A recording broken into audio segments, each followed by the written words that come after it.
Welcome to Chiropad TV. This is Dr. Paul Bindell, President of Life System Software. It is with great pleasure that we provide you with this segment of our video training series for the ChiroSuite programs. We will now focus on the setup of ChiroOffice. There are very specific settings that are necessary to make the system work correctly. After you have opened the program and you are on the front desk screen, go to Tools and select Settings. When the settings screen appears, it opens up to the General Preferences first of all. In the General Editing section, if you like to use the Enter key to move to the next field on the screen, similar to the way that the Tab key works, place a check next to that selection. If the speakers on your computer are turned on, and you like to hear a sound when you save a specific item, put a check in that box. In user mode, to get the maximum benefit from all the features within the program, make sure it is set to POS mode. For the visitometer, if you are using only the Chiropad program, put your selection in Use SOAP Notes. However, if you are using only ChiroOffice or the full ChiroSuite combining ChiroOffice and Chiropad, put the dot next to Use Transactions. If you have made any changes, click Apply, and then we move to the front desk area. Click on this icon that says Front Desk. At the top, you will see that the default for transactions and posting is the system biostate. Every time you start the computer, every time you start the program, the system will automatically reset to the system biostate. However, there are occasions when, due to power failures, thefts of computers, or just the hardware breakdown that sometimes occurs, you will not be able to enter a large number of visits for a specific date. When that situation arises, click on this selection for Backdate the default date using, and then fill in whatever the date is that you need to get caught up on. When you click Apply and then click OK and open the program, you will be set to that prior date, and the system will think that you are making entries on that date. When you are all finished getting caught up, then close out of the program completely to make sure that everything truly does reset accurately. Restart your computer, and when it restarts, it will automatically return to using the system biostate. Where it talks about refresh schedule, for the person sitting at your front desk who is meeting and greeting patients, making sure that they are signed into the system, this refresh schedule should be set to manual.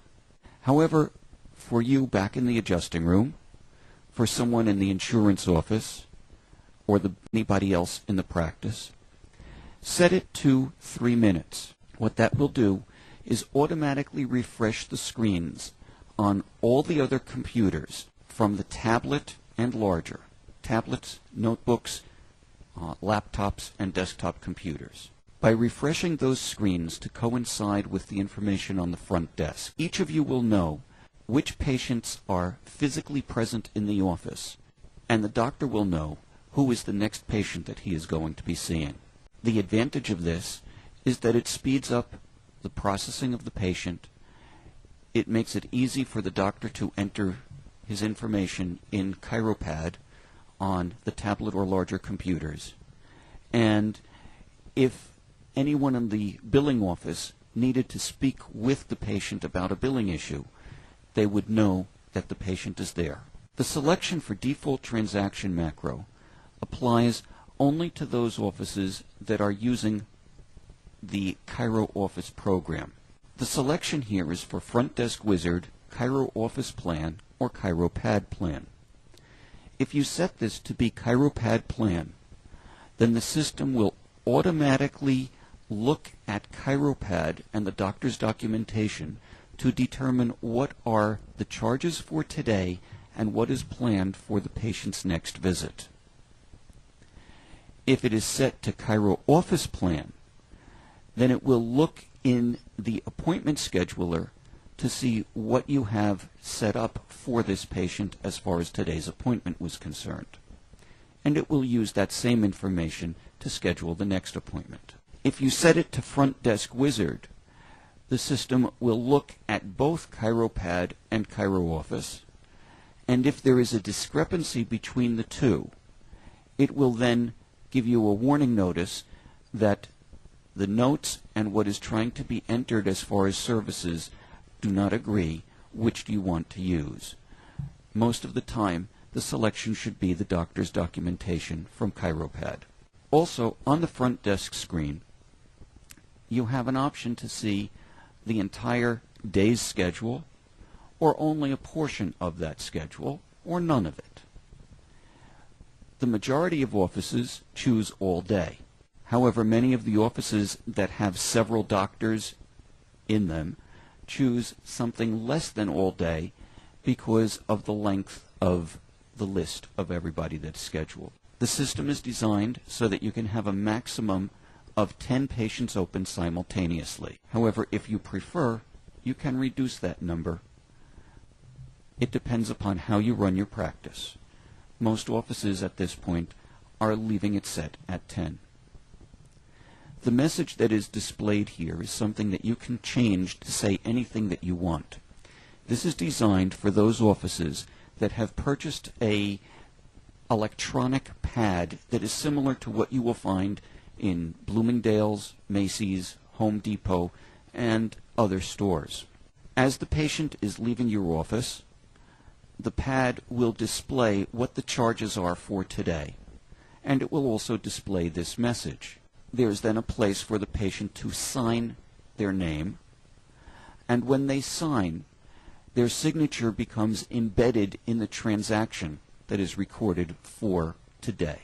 When the transaction gets printed out, it will also show that their signature is there.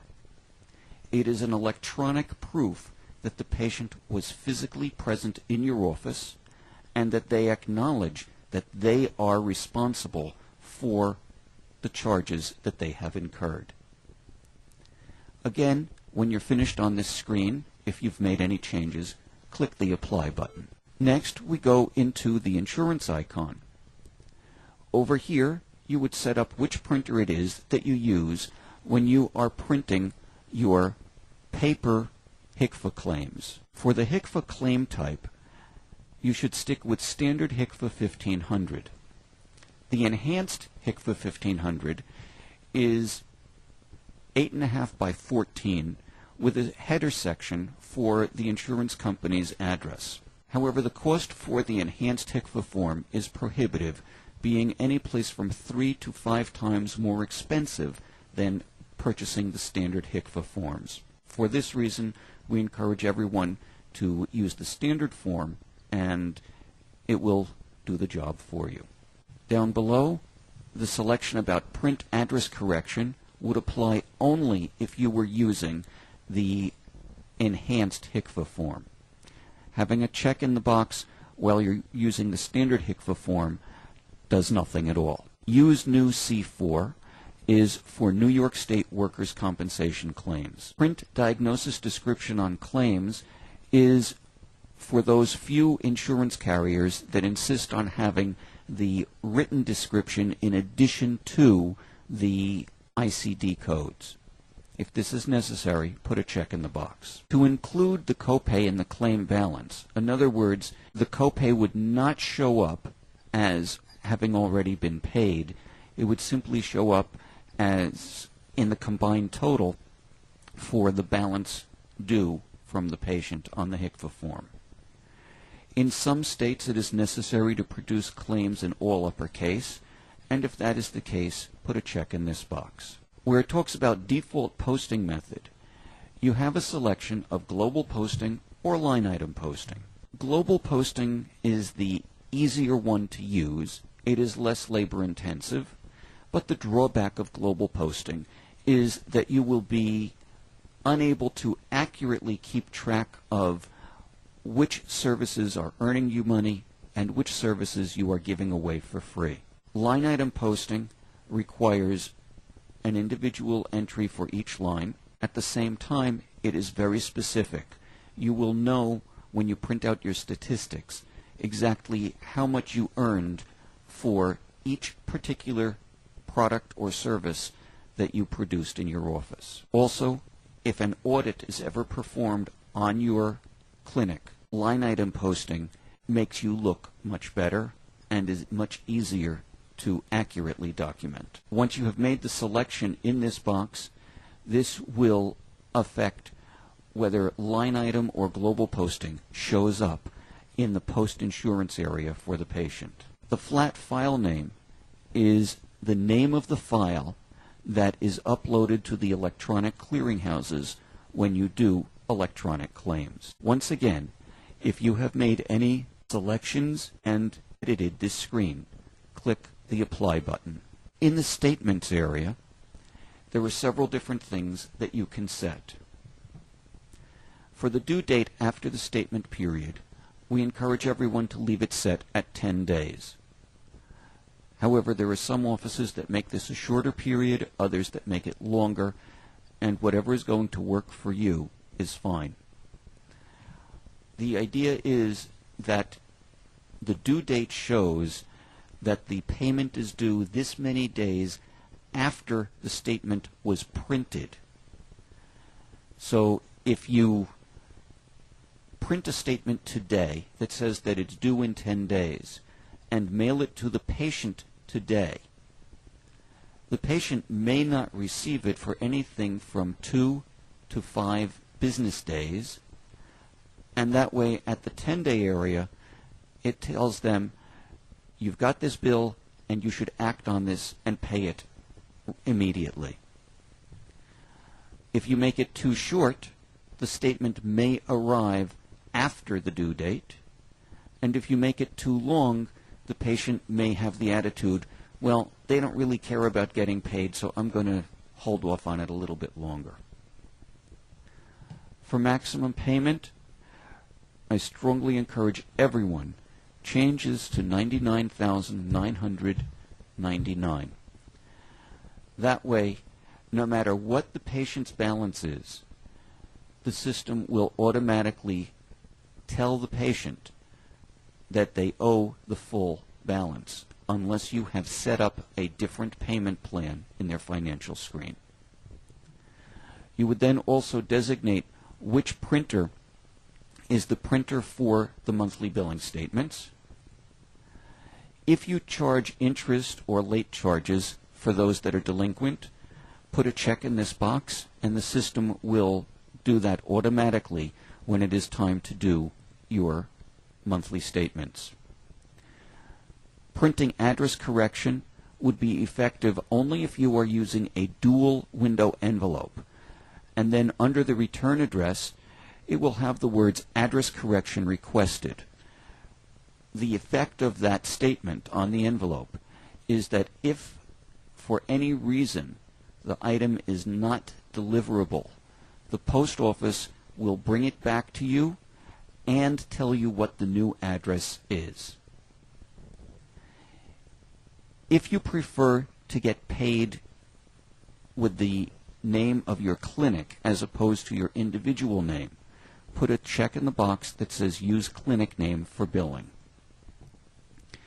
And then there is the default selection for always print head of household information. In other words, if you have a family that is coming into your office and the spouse and the children should all have the bills going to whoever is designated as the head of household, by clicking on this, the statements will all be addressed to the head of household, although on each of the dependent statements it will show who it is for. Once you have made your selections, again, click Apply. And finally, click on the printer's icon and select the printer that is going to be used for reports, patient letters, and anything other than the monthly billing statements and the insurance forms. If you have only one printer in the office, then obviously that one printer is going to be used for everything. However, if you have 5 or 6 printers in the office, you may want to designate different printers for different activities. Again, once you've made your selection, click Apply, and then click OK. ChiroPad has additional and unique settings and preferences that are necessary to be dealt with. When you open the ChiroPad program, also go to Tools, Settings, and this opens you to the Preferences and Settings screens for ChiroPad. The General, Front Desk, and Printers areas are identical to what you saw for the Chiro Suite. However, down at the bottom, you will notice that there is a little button that says Settings. Click on that, and there are now certain specific things for ChiroPad. The first item is for what is to automatically open when you open a patient's account. Many offices choose to have it open directly to the subjective complaint screen. Others prefer that it goes into general information or diagnosis or any of the other areas. Simply check off the screen that you want to appear first. Make sure that it appears also in this box that says Display on top. The default status is in regard to who should be showing up on the front desk screen whenever you search for patients. Should it be everybody or only active clients? Or if you were in the process of doing recalls, you may want to be looking up only inactive clients. Once you have completed whatever changes you're going to make here, then click on the Apply button so that that will be saved. The next item is to go into the subjective complaint settings. When you look at the subjective complaint, which body view do you want to see first? Should it be the posterior or the anterior? Depending upon how you practice, this is going to determine which setting you choose. For the numerical pain scale behavior for individual complaints, what we recommend is that you select the Report Integer NPS values. The numeric pain scale values in this way show up very clearly and very nicely. Again, once you have done that, click Apply. We next go into the SOAP Notes area. When it comes to the hyper or hypotonicity and the complaints that the patient is exhibiting, we recommend that you report the sequence starting with the worst going to the most normal. Some offices around the country have encountered problems with insurance carriers by checking normal to severe, and then when a claims examiner looks at it, the claims are rejected because the first thing they see is normal. There should always be a check in the box next to Report Left, Right, and Bilateral. When it comes to the muscle names for hypertonicity, if you want to report those muscle names in depth and detail, put a dot next to detail. If you simply want the group names to appear, put the dot next to group. As far as your name or default initials that would appear at the end of each note, you would be able to enter these in the customization area of ChiroPad, and you would then make the selection here as to who is going to show up. You would then click the Apply button, and you have completed the settings and preferences. Thank you for watching this training video. Should you have additional questions that were not answered here, please contact support@chiropad.com or call us at 973-625-3716. We will do everything we can to make sure that you get the maximum benefit from using the the Cairo Suite programs.